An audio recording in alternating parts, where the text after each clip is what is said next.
Vous disiez, ils vous ont interdit de vous rapprocher encore des hommes politiques, des organisations non gouvernementales, c'est ça, les organisations de la société civile. Ils veulent plus vous voir à côté de, voilà, des politiciens ou des acteurs de la société civile et qu'ils vous ont donné une semaine, c'est ça, pour quitter le Congo. C'est ça? Exactement, exactement. Non, mais là, c'est après m'avoir torturé, ils ont exigé que je quitte le pays avant qu'ils puissent m'éliminer physiquement. C'est ce qu'ils m'ont dit, je rapporte. Après, le monsieur, leur chef est sorti.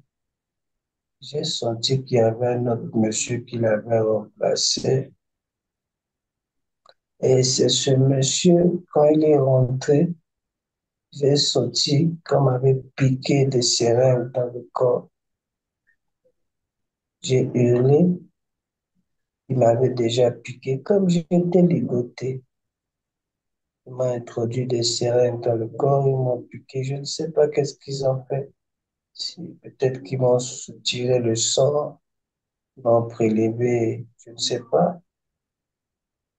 Peut-être que c'est pour des pratiques occultes. J'ai senti aussi qu'ils m'ont taillé. Mes ongles sont là, ils m'ont taillé les ongles de mes deux pieds. J'ai senti quelqu'un avec un ciseau qui m'a coupé aussi les cheveux. Bon, c'est pour faire quoi? Avec mon sang, avec mes ongles, avec mes cheveux. Et Certains ne vont avant de pas vous croire. piquer, pardon, la Simwiti, avant de vous piquer, ils vous en informaient avant, ils vous avertissaient avant que vous serez piqué ou bien vous le sentez comme ça qu'on est en train de vous piquer. Et combien de fois d'ailleurs? Non, ils m'ont piqué plusieurs fois. Ils m'ont piqué, ils m'ont d'abord frappé un peu. Ils m'ont intimidé là, ils m'ont frappé. Ils m'ont brutalisé un peu. Et puis, dans ce mouvement brutal-là, ils ont profité, ils m'ont piqué, ils m'ont inséré ces seringues-là. Donc, ils m'ont inséré les seringues. J'ai senti qu'on était en train de, je ne sais pas s'ils poussaient la seringue ou bien ils prélevaient du sang, je ne sais pas. Mais ce qui est sûr, ils m'ont piqué des seringues parce qu'après, j'ai vu ça. J'ai vu ça après. Ils ont continué à me torturer. Et après un moment, ils m'ont jeté un seau d'eau parce que j'étais très fatigué. Moi, j'étais un seau d'eau. Il y a quelqu'un qui est venu avec quelque chose qui voulait me mettre dans la bouche. J'ai refusé, j'ai fait ça comme j'étais dégoûté là. J'ai insisté de ne pas mettre ça dans ma bouche. Et après, je crois quelques heures, ils sont arrivés là, ils m'ont brutalisé là, ils m'ont torturé.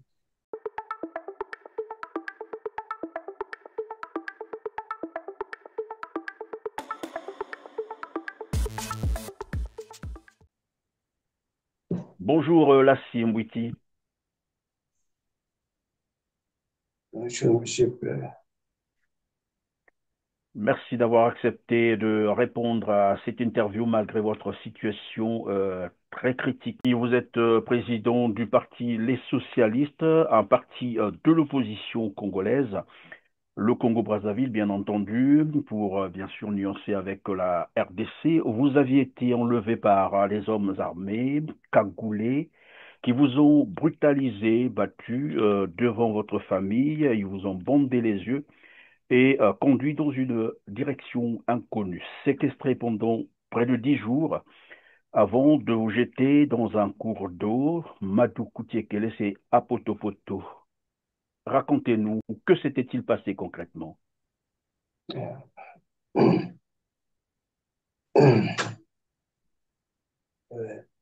Merci, merci, monsieur Perrin. Merci beaucoup. Merci, merci au peuple congolais. Merci à tous ceux qui se sont mobilisés pour que je sois en vie aujourd'hui. Veuillez m'excuser, j'ai une forte fièvre en ce moment. J'ai des maux de ventre. Surtout que je suis en pleine perfusion. Oui, effectivement.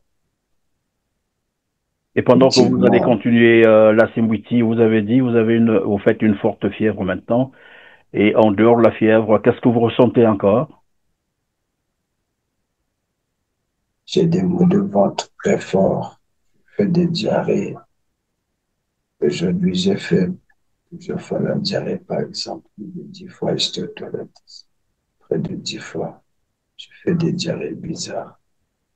Bon, vous savez que j'ai fait aussi plusieurs jours sans manger. Je n'avais rien dans mon ventre. Vous dites Je tout le temps que vous avez été séquestré, vous n'avez pas, ils vous ont pas alimenté, c'est ça? n'arrivais pas à alimenter, mais à la dernière minute, ils ont voulu me forcer. Ils ont voulu me mettre quelque chose dans la bouche, mais j'ai refusé de mettre ça dans ma bouche comme j'étais dégoûté. Je sens des étouffements. Il y a aussi mes pieds un peu enflés. Ça va aller à la grâce de Dieu. Ça va aller Je- par la grâce de Dieu. Vous dites, vous sentez également des étouffements. Alors, revenons donc sur la séquence, si c'est possible, bien sûr, hein, si vous avez encore la force de parler. Revenons sur la séquence de l'enlèvement. Mm. Oui, oui, oui, oui. Comme vous savez, ça fait plus d'une année que j'allaite. Je dis que depuis que j'ai commencé ce combat, après la création du Parti des socialistes le 15 mars 2024, chez moi, à Mukondo, depuis que j'ai commencé ce combat, ils m'ont empoisonné. Ils ont envoyé des gens, ils connaissent ceux qui m'ont empoisonné. Ils m'ont menacé de mort. Ils ont tenté de m'assassiner plusieurs fois, agressé. Je devais me protéger. Je ne pouvais pas continuer à me laisser faire. Je suis donc rentré en clandestinité. J'ai vécu depuis 1 an avec ma femme et mes 3 enfants en clandestinité, comme un voleur dans mon propre pays. J'avais peur parce que je ne voulais pas mettre ma famille en danger, mon père, ma mère, mes frères. Je voulais garder ma famille éloignée de ce combat politique. Parce que je dois vous dire qu'on a en face de nous un régime criminel de M. Sassou. Et je ne veux pas que ma famille puisse être victime des crimes de ce régime. Que je me suis éloigné de ma famille. J'ai vécu en clandestinité pendant 1 année, monsieur Perron. Vous savez, jusqu'à la dernière fois où je me suis, par la grâce de Dieu, les amis m'ont aidé. Je dis merci à tous mes amis qui m'ont hébergé chez eux. Je vous dis merci. Mes amis m'ont hébergé chez eux avec mes enfants, ma femme. Ils ont été discrets. Je vous dis merci. La dernière fois que j'ai été agressé, ils ont tenté de me tuer. Il faisait soir. J'étais chez mon ami. Là, je ne dis pas l'adresse parce que je sais qu'ils vont menacer mon ami de mort. Ils n'ont pas pu me tuer. J'ai encore changé d'endroit pour me cacher. Et là, je vous dis que c'était à Mokondo, à Filula. Je ne vous donne pas l'endroit parce que vous allez chercher aussi à tuer mon ami. Mais c'est un autre ami. Je pense que c'est à travers lui qu'ils ont pu me localiser, puisqu'il voulait m'aider. Mais alors qu'il avait été envoyé, puisqu'il a disparu jusqu'à aujourd'hui, ce monsieur. J'étais dans la petite maison de mon frère, une chambre salon. J'étais dans la chambre. J'étais tout nu, je venais de la douche dans la matinée du 11 mai. J'avais un programme médical parce que je m'étais fait très mal. Si vous voyez mon visage, j'ai toujours des cicatrices derrière ma tête, sur mon épaule, mon genou, sur ma colonne vertébrale derrière là. Alors, la Siwiti, vous disiez que vous êtes arrivé, voilà, c'était un jour à la maison, vous sortiez donc de votre bain, de la douche, et après, que s'est-il passé? Oui, j'étais donc dans la chambre, en train de m'habiller. Quand ils sont arrivés à la maison, ils m'ont localisé. Ils sont arrivés, je m'habillais. Ils m'ont pris nu, ils m'ont sorti nu, ils m'ont emmené au salon devant mes enfants et ma femme. Ils m'ont brutalisé pour me neutraliser. Ils étaient cinq ou six, cinq en civil, armés, et ils étaient cagoulés. Donc, ils étaient armés et cagoulés en noir. Ils ont porté des cagoules en noir. Ils m'ont brutalisé, ils m'ont menotté, ils m'ont bandé le visage. Donc, tout nu comme j'étais en petite culotte, ils m'ont embarqué dans leur véhicule. Ils ont dit à ma femme qu'ils devaient m'interroger. C'est ce qu'ils ont dit, j'ai entendu ça. Et c'est ma femme qui m'a dit après que leur véhicule avait été de couleur noire, un véhicule de couleur noire. C'est ce que ma femme m'a dit, en tout cas. Elle m'a dit que le véhicule était de couleur noire. C'est ce qu'elle m'a dit. Moi, je n'avais pas vu ce véhicule-là puisqu'il m'avait déjà bandé le visage. Donc, j'avais le visage bandé. Je ne pouvais pas voir de véhicule. Donc, je ne savais pas de quel véhicule il s'agissait. Non, ça, je ne connaissais pas. Donc, ils sont partis avec moi comme ça. On a roulé pendant des heures, Monsieur Perrin. Pendant des heures, je ne pouvais pas calculer le temps, mais on a mis du temps. Nous avons roulé pendant des heures. C'était très loin jusqu'à ce que nous sommes arrivés.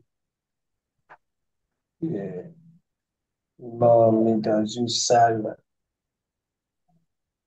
qui était très calme. Il n'y avait pas de bruit, même pas le bruit d'une mouche ou d'un moustique. Je n'entendais rien, même pas les voix humaines. Ils m'ont attaché sur une chaise avec une corde. Comme ils m'avaient bandé la bouche, ils m'ont enlevé le bandeau sur la bouche. C'est là où j'ai entendu des gens parler une langue que je n'ai jamais entendue. Bon, je ne sais pas, il s'agissait de quelle langue. C'est comme si c'était des étrangers, je ne sais pas, qui étaient avec des Congolais, puisque leur chef était des Congolais. Mais ceux qui m'ont enlevé le bandeau sur la bouche, comme je vous ai dit, je les ai suspectés qu'ils communiquaient dans une langue que je ne comprenais pas. C'est ce que je suis en train de dire. Après, ils m'ont enlevé ce bandeau sur la bouche. Ils ont dit enlever ça, sinon il ne va pas respirer. J'étais sur une chaise attachée, toujours mon visage bandé. Ils m'ont abandonné là pendant des jours. Je ne pouvais pas calculer. J'ai même cru que ça faisait déjà même un mois. Pendant des heures, des jours, Pardon, vous êtes sans en train de rien dire, quand vous êtes manger. arrivé, pardon, vous êtes arrivé, vous dites dans une salle, après avoir roulé pendant des heures, ça veut dire que c'est très loin, et vous êtes arrivé, on vous a fait entrer dans une salle où vous n'entendiez plus rien, même pas, voilà, les mouches qui pouvaient voler, pas des, voilà, des voix humaines. Et donc, un milieu beaucoup calme, beaucoup calme.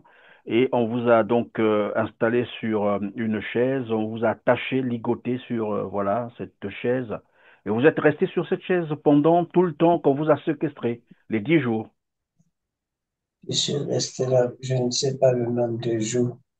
Pour moi, je croyais que ça faisait même un mois. Mais je suis resté là pendant longtemps. J'ai uriné sur place, comme j'avais mangé avant. J'ai fait les selles sur place. J'étais nu comme vous m'avez vu là, avec ma petite culotte. Dieu merci, il m'avait jeté un seau d'eau sur le corps quand ils sont arrivés. Après quelques jours, il y a un monsieur, je pense que c'est le chef, un Congolais, bien sûr. Une voix peut-être que j'ai pu reconnaître. Il devait être un chef militaire, parce que j'entendais les souliers des militaires. Je pense que c'était quelque chose de coordonné. C'est lui qui m'a interrogé. Il m'a d'abord interrogé, après m'avoir torturé un peu, m'intimider, m'agresser un peu pour m'intimider, en me disant que si je parlais, je répondais la vérité, il devait me laisser dans le vivant. Pourquoi moi je critique le régime de Sassou qui m'envoie, qui est derrière moi, qui sont mes soutiens, qui me soutient, et que moi j'ai porté atteinte à la sécurité de l'État, j'ai, euh, je crois, ils ont dit quoi, j'ai voulu renverser les institutions de la République du Congo. Ça, ce sont leurs termes et que je devais te tuer, je devais te tuer. C'est eux qui vous disent que vous devriez être tué, c'est ça. Ils vont me tuer. J'ai voulu renverser les institutions. Avez-vous des armes? Est-ce que vous avez des armes de guerre? Est-ce qu'il y a des étrangers derrière vous? Vous avez appelé au renversement des institutions. Vous avez porté atteinte à la sécurité de l'État. Moi, là, si j'ai porté atteinte à la sécurité de l'État, c'est ça sous la sécurité de l'État. Ça sous Nguesso, c'est l'État congolais. Je me suis posé des questions. Je n'ai pas voulu répondre. Ils m'ont agressé, ils m'ont intimidé. J'ai répondu ce que je pouvais répondre. Je ne peux pas tout vous dire ici, tout le traitement qu'ils m'ont. Ce sont des criminels. Non, mais on a tout de même besoin de savoir parce qu'on ne sait jamais. C'est toujours bien que le monde sache ce qu'on vous a fait là-bas, comment on vous a traité. Vous dites, quand vous êtes arrivé, on vous a installé sur la chaise, voilà, ligoté sur la chaise, tel qu'on vous avait pris à la maison, c'est-à-dire avec votre petite culotte. Et vous êtes resté pendant toute cette période donc de séquestration, les 10 jours, vous êtes resté comme ça, pas de chemise, rien du tout, rien qu'avec votre petite culotte attachée sur la chaise, c'est ça. Complètement nus. Ils m'ont humilié. Je n'ai plus de dignité à cause du Congo, à cause de mon amour pour le Congo. Parce que j'ai décidé de dire la vérité, qui me soutient, qui est derrière moi. Parce que j'ai des armes de guerre. J'ai porté atteinte à la sécurité de l'État congolais, moi, la Simbouti. On ne veut plus me voir avec des hommes politiques ou des organisations de droits de l'homme. Sinon, on va me tuer. Je dois quitter le territoire congolais dans une semaine. Si je suis toujours sur le territoire, on va me tuer. C'est ma dernière chance. C'est ma dernière chance. On m'a torturé, torturé. Moi, je dois quitter le territoire congolais dans une semaine, alors que ça fait plus d'une année que je vis en clandestinité. Vous disiez, ils vous ont interdit de vous rapprocher encore des hommes politiques, des organisations non gouvernementales, c'est ça, les organisations de la société civile. Ils veulent plus vous voir à côté de, voilà, des politiciens ou des acteurs de la société civile et qu'ils vous ont donné une semaine, c'est ça, pour quitter le Congo. C'est ça? Exactement, exactement. Ils m'ont menacé après m'avoir torturé. Ils ont exigé que je quitte le pays avant qu'ils puissent m'éliminer physiquement. C'est ce qu'ils m'ont dit. Je rapporte. Après, le monsieur, leur chef est sorti. J'ai senti qu'il y avait un autre monsieur qui l'avait remplacé. Et c'est ce monsieur, quand il est rentré, j'ai senti qu'on m'avait piqué des seringues dans le corps. J'ai hurlé, il m'avait déjà piqué. Comme j'étais ligoté, il m'a introduit des seringues dans le corps, ils m'ont piqué. Je ne sais pas qu'est-ce qu'ils ont fait. Si, peut-être qu'ils m'ont tiré le sang, ils m'ont prélevé, je ne sais pas. Peut-être que c'est pour des pratiques occultes. J'ai senti aussi qu'ils m'ont taillé. Mes ongles sont là. Ils m'ont taillé les ongles de mes deux pieds. J'ai senti quelqu'un avec un ciseau qui m'a coupé aussi les cheveux. Bon, c'est pour faire quoi? Avec mon sang, avec mes ongles, avec mes cheveux.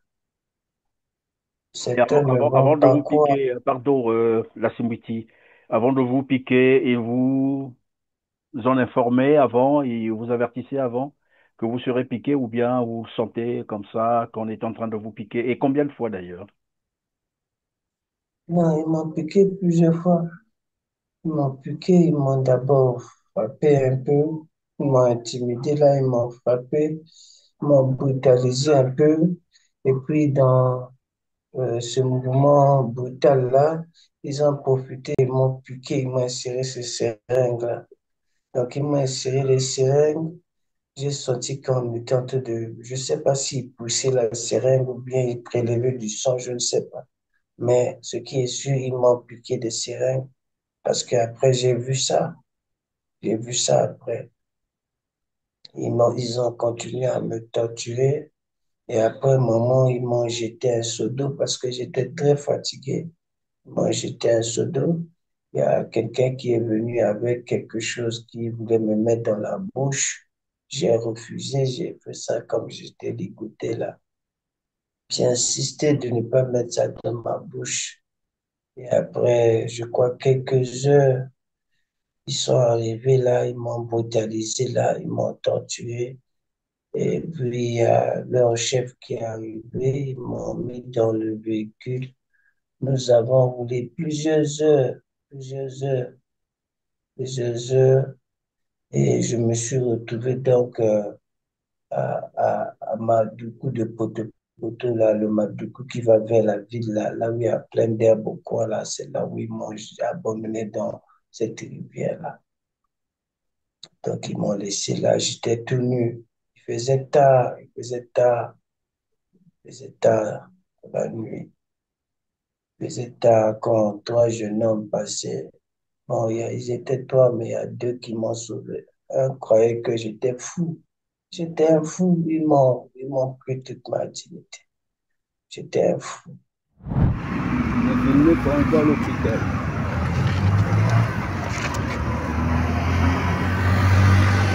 Brutal.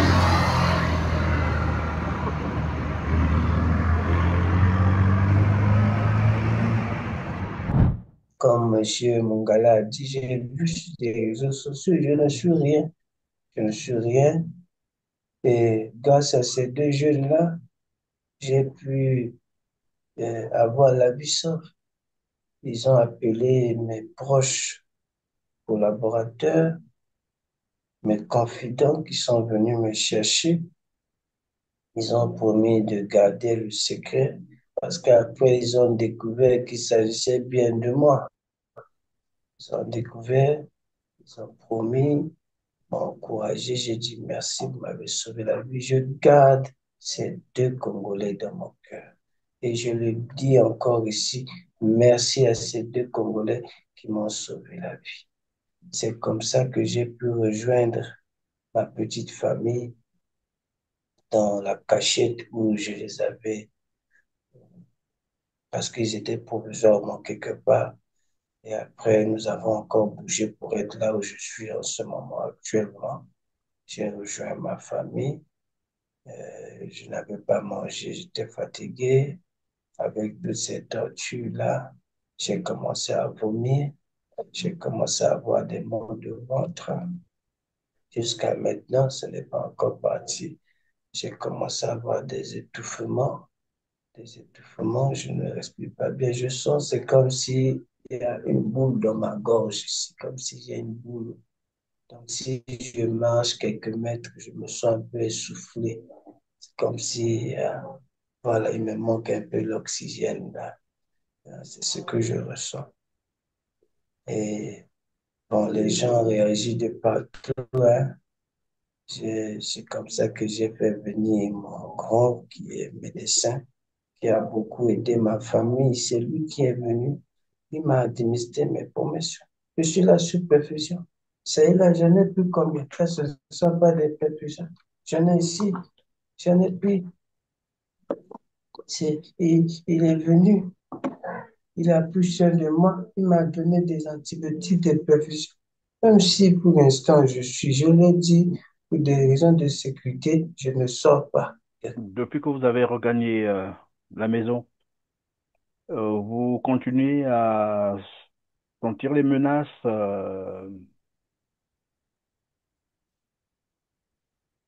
Mais je vous dis ici, qu'ils me disent qu'est-ce que moi j'ai fait, quel est le crime que j'ai commis pour porter atteinte à la sécurité de l'État.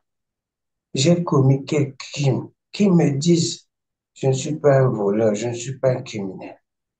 Denis Sassou Nguesso, qui était un criminel, lui et son fils, Denis, qui était des criminels, et tous ses poches, tout ce gouvernement, tous ces bandits, ces voleurs, ces Mongala, tout ce monde, ces criminels-là, ils vaquent librement à leurs occupations. C'est eux, les criminels. Moi, j'ai fait quoi? Porter atteinte à la sécurité de l'État. Sassou a fait 40 ans, dites-moi un peu, qui peut faire 40 ans au pouvoir et ne pas se gêner? Qui c'est qui ça? Est-ce que ça souhaite un être humain? 40 ans au pouvoir, mais il ne se gêne pas. Non, soyons sérieux. Moi, j'ai fait quoi? Quel crime que j'ai commis? Hein? Et je suis Monsieur Mongala, je viens de le suivre sur les réseaux. Il dit qu'on ne me connaît pas et que mon parti politique n'est pas répertorié. Lui, Mongala, il a quand même, ça ne fait rien. On ne me connaît pas, mon parti politique n'est pas répertorié. Merci. Répertorié où? Auprès de quel gouvernement? Ils ne savent pas que leur gouvernement est légitime. Comme je ne suis rien et comme ils ont décidé, eux, de me chasser de ce pays, je ne vais pas quitter ce pays. Je ne vais pas quitter ce pays, Monsieur Perrin. Je ne veux pas aussi quitter ce pays Parce que hier, dans la journée d'hier, je vais vous envoyer les preuves. Nous allons commencer avec les preuves. Comme moi, je ne suis rien, je vais les montrer les preuves. Hier, ils m'ont menacé. Dieu merci, un militaire en tenue. J'ai pris les captures d'écran sur WhatsApp qui me dit que moi, je n'écoute pas et que ils sont à ma recherche, ils vont m'éliminer physiquement. Ils ont eu le regret de m'avoir libéré. J'ai les preuves avec moi de Ça ces veut dire menaces. qu'il continue J'ai combien de preuves de menaces? il continue à proférer les menaces à ton encontre, c'est-à-dire, ils veulent t'éliminer coûte que coûte, c'est ça? Mais ils ont dit que je dois quitter le pays dans une semaine. Moi, j'ai porté atteinte à la sécurité de l'État, on doit me tuer. L'État, c'est Sassou. Il faut qu'on le dise. Il est temps de libérer notre pays de la dictature du criminel Denis Sassou Nguesso. Et c'est ce que les Congolais doivent savoir. Nous devons nous lever comme un seul peuple pour dire à Sassou Nguesso que c'est un voleur, c'est un criminel, et il est temps pour lui d'arrêter. On doit le stopper. C'est vrai, aujourd'hui, j'ai été humilié. J'ai été humilié. Merci. Je ne suis rien. J'ai été trimballé nu. Merci. Je ne suis rien. Lassim Witi, vous avez dit, en fait, en récapitulatif, hein, c'est ça. Je vais simplement récapituler. Vous nous avez dit que le 11 mai 2025, vous avez été enlevé chez vous. Vous vous trouviez dans votre chambre après une douche. C'est dans votre chambre qu'on est venu vous chercher. On vous a menotté, bandé les yeux, brutalisé devant la famille. Et voilà comment on vous a conduit dans une destination inconnue, séquestré pendant 10 jours avant qu'on ne vienne vous jeter dans un cours d'eau Madoukoutiekele. Et là où on vous avait séquestré, vous avez été torturé, vous avez dit. On vous a même injecté plusieurs fois et vous ne savez pas quelles sont les substances qu'on vous injectez. Et on a même voulu vous faire, je ne sais pas si humer ou faire mâcher quelque chose que vous avez finalement, vous avez résisté, vous n'avez pas voulu manger ça. Et maintenant, vous êtes toujours sous les menaces. Et vous disiez d'ailleurs, il y a un policier qui vous a menacé, que vous avez même fait la capture, qui vous dit de partir, sinon ils vont vous tuer. Et donc vous avez une semaine, il faut quitter le pays. Et je l'ai rappelé, vous vivez maintenant en reclus, par peur, évidemment, d'être encore agressé, probablement enlevé. Mais nous avons suivi le ministre, disons le porte-parole du gouvernement congolais, Thierry Mongala, qui disait Monsieur Lassim Bouiti peut maintenant se rendre à la police pour aller donner sa version des faits. Qu'est-ce que vous en pensez? Et c'est par là que nous allons terminer cette émission. Parce qu'on dirige un pays pendant 40 ans et qu'on ne se gêne pas, on ne se rassasie pas d'avoir volé, pillé toutes les caisses de l'État, fait souffrir les Congolais dans la misère, sacrifier notre génération, nous là, on a été sacrifiés. Et vous, Mongala, vous voulez aussi sacrifier la génération de nos enfants. Nous n'allons pas vous laisser sacrifier la génération de nos enfants. Et Lassine Bouti va se battre pour sauvegarder la génération de ses enfants. L'avenir du Congo, je me battrai, je n'abandonnerai jamais. Cette épreuve me rend plus fort que jamais, me rend plus fort. Je n'abandonnerai jamais. Je serai toujours prêt à sacrifier ma vie pour le Congo, pour mon pays. C'est la volonté de Dieu. Monsieur Mongala, vous qui êtes le porte-parole de Sassou Nguesso, j'ai été humilié pour le Congo. Le Congo va me rendre cette dignité, Monsieur Mongala. C'est ce que je dois vous dire, Monsieur Père. Et je crois que mon parti politique, les socialistes, va faire des déclarations prochainement par la grâce de Dieu. Je veux terminer en remerciant tous ceux qui se sont mobilisés pour que je sois aujourd'hui vivant. Je vous dis merci beaucoup. Les Congolais, le peuple congolais que j'aime beaucoup, la diaspora, les leaders politiques de l'opposition, que j'appelle à l'unité, à l'unité. Nous sommes divisés, nous devons nous unir pour combattre Sassou Nguesso et le chasser à la tête de notre pays. Je vous dis merci, tous les leaders de l'opposition, M. Mirassa, tous ceux qui ont soutenu Kassim Bouti, les médias, je vous dis merci. Merci à tous ceux qui ont réagi également. Je ne peux pas citer tous les noms, mais j'ai vu, j'ai été vraiment soulagé de voir que malgré tous ceux qui pensent que le règne de Sassou ne finira jamais, tous ceux qui croient que le peuple congolais est divisé, mais je crois qu'ils ont la réponse aujourd'hui avec la Bouti vivant. Ils ont la réponse de la victoire du peuple. Que si nous unissons nos forces, si nous décidons de nous engager, de nous mobiliser pour libérer notre pays du régime criminel de M. Sassou et de sa famille et de tous ses proches qui ont détruit notre pays, nous allons justement aller vers une vraie démocratie. Et je profite de dire, oui, M. Mongala a dit que je dois aller dans un poste de police. Quel poste de police? Aucun service n'est compétent en République du Congo de Sassou Nguesso. Aucun. Quelle police? Il y a une police au Congo? Près de 10 fois. On a pris mes plaintes au parquet de Kongakala, on a jeté dans les toilettes. C'est ça. Je n'ai eu aucune suite. Ils ont dit qu'ils n'ont pas vu mes plaintes là-bas, non. C'est ça. C'est toujours ça. Ils pensent qu'ils sont Dieu, ils connaissent tout, ils contrôlent tout. C'est ce qu'ils pensent. Ils sont orgueilleux. Tous ces gens-là, les Mongala, les Okongakala, commençant par Sassou. Moi, j'ai déposé des plaintes là-bas. Et là, je veux passer au niveau international. Je veux déposer des plaintes sur le plan international, pas à la justice de Sassou Nguesso. Pour l'instant, c'est la justice de Sassou. Il n'y a pas de justice au Congo.